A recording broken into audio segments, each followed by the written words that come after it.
السلام علیکم، آپ دیکھ رہے ہیں پاک ایکسکلوسیو ٹی وی۔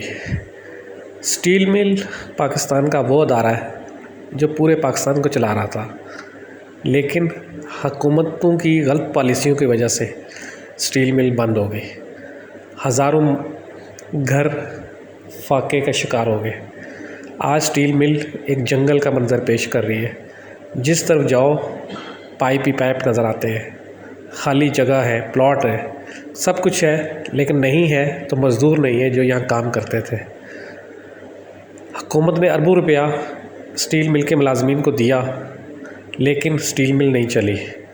ضرورت اس بات کی ہے کہ حکومت اس معاملے کو سیریس لے اور اربوں روپے کی جو زمین ہے اور فیکٹری ہے، جو لگے ہوئے پلانٹ ہے، سب کچھ موجود ہے، بس صرف اس ایک اچھے ایڈمنسٹریٹر کی ضرورت ہے جو اس کو چلا سکے۔ اگر اسٹیل مل چلے گی، جہاں ایک طرف ہزاروں مزدوروں کا گھر کا چولہا چلے گا، وہیں پر پاکستان کی معیشت مضبوط ہوگی۔ یہ آپ دیکھیں، یہ ساری زمین جو ہے یہ اسٹیل مل کی پڑی ہوئی ہے، یہ پائپ ہے، یہ بلڈنگ ہے، ہر چیز ہے، نہیں ہے تو مزدور نہیں ہے۔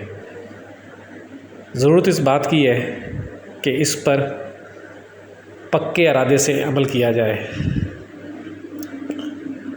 وفاقی وزیر مخدوم خسرو مختار نے گزشتہ دنوں دورہ کیا اور انہوں نے کہا کہ اسٹیل مل کو چلایا جائے گا۔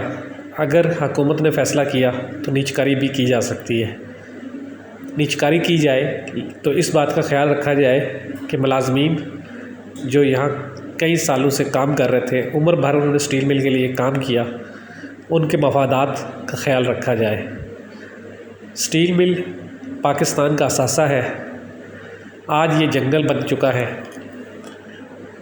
اس پر حکومت کو سوچنا چاہیے۔ یہ آپ دیکھیں کہ پوری اسٹیل مل میں دور